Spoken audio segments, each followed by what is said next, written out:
На этой богатой истории сцене знаменательный день.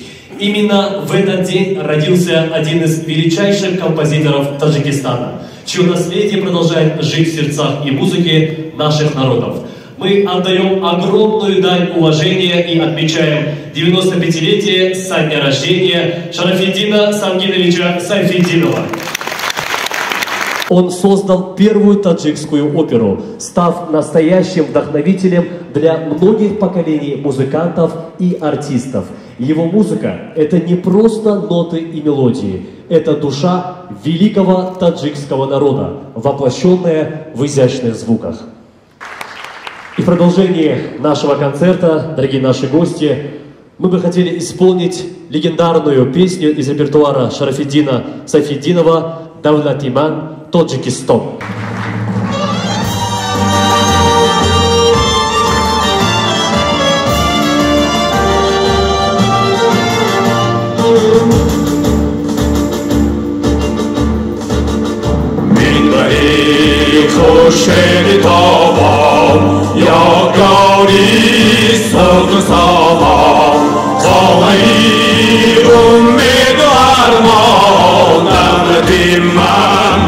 Tajikistan, Khavai umid o arman, davlatim man, Tajikistan.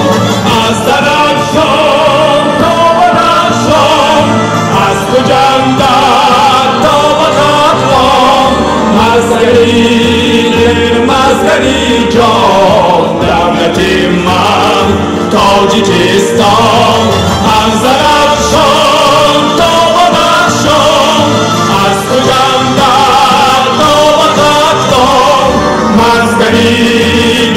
Mazgari jon, davlatim man, Tajikistan, davlatim man, Tajikistan.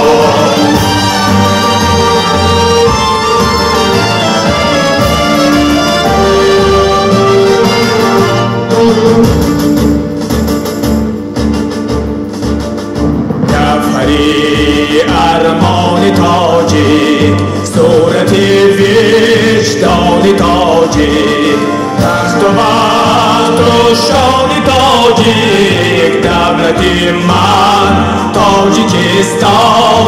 تخت و بخت و شانی تاجیک، دولتی من تاجیکستان. این همه شادی مبارک، تختی سامانت مبارک، جشن آزادی مبارک، دولتی من تاجیکستان.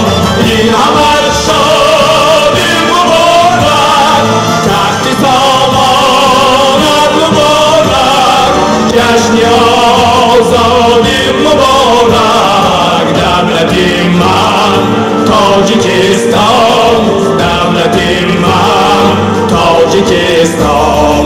دولتی من